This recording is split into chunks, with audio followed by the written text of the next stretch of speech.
Hey guys, LevelCap here, and today in gaming, Squad's most important update ever just launched. No Man's Sky got an update that doubles its variety, the original Metal Gear Solid games might be getting a new PC release, and more. Update 1.0 for Squad is finally here, and it's an absolutely massive update. The tactical team-oriented FPS has been in early access for 6 years, and in that time it's gone from an incredibly bare-bones experience to a fully fleshed-out milsim game. 1.0 adds the fully urban map Fallujah, which is a faithful recreation of the real-world location along with the Middle Eastern Alliance faction. It also finally implements 100-player servers. Fallujah and the 100-player servers represent Squad finally becoming the game it was meant to be in many ways. Most of the maps available for Squad are good. Some even feature pretty dense urban environments, but none of them quite compare to Fallujah. It's a richly detailed, immersive map that makes you feel like you're in a hostile Middle Eastern city. Going from building to building, crossing streets, rolling through the alleyways in armored vehicles, it all feels pretty ripped from reality, which is fitting considering that Squad is based on the Project Reality mod for Battlefield 2. The future of Squad doesn't end with 1.0, however. In a lot of ways, Squad is getting started. The current roadmap outlines significant changes coming later this month, like vehicular impact damage rework, improved helicopter damage systems, new insurgent vehicles and weapons, plus free DLC support for future factions. Beyond this month and well into the next year, Squad will be getting substantial overhauls to its gameplay layers, UI, vehicles, damage models, and more. There will also be new maps, factions, weapons, and vehicles. Probably the best thing about 1.0 is that you don't need a ton of experience with Squad to dive into it. Squad is one of, if not the most accessible milsims around.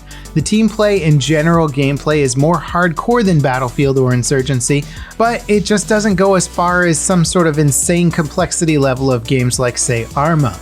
Most Squad players are pretty helpful and will gladly explain how the game works even while you're playing. And there's actually a lot of people playing Squad right now. As of 1.0's launch, the game had amassed over 2 million players. It's got a healthy player base and it's only going to get better as the game reaches a bigger audience. Now, Squad is currently 25% off to celebrate the 1.0 update. After the 28th, it will return to its regular price of $40, and on October 7th, it's getting a permanent price increase to $50. The price increase will offset development costs for all new content coming to the next year of the game and is honestly pretty reasonable.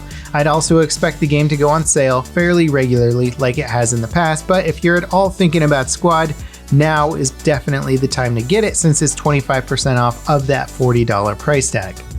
No Man's Sky just got a pretty major update of its own. Origin doubles the game's variety with billions of new planets, new flora and fauna, volcanoes, new weather events, superstructures, sandworms, and more.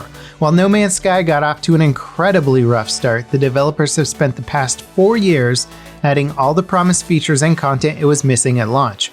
Origin builds on all the new gameplay systems and features by expanding the game's variety immensely. The weather update is also pretty interesting as it localizes weather to certain regions of planets, so if a toxic downpour starts, it's not simultaneously covering the entire planet. The weather in general has been overhauled with more variety too. There's new stuff like meteor showers that will pose a certain risk, but they'll also reward you with valuable resources. For players that have spent a ton of time building their bases out, you won't have to worry about a volcano suddenly being smack dab in the middle of it for no reason.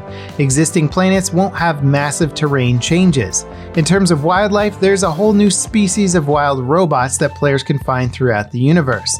The update is available on all platforms for free as of today.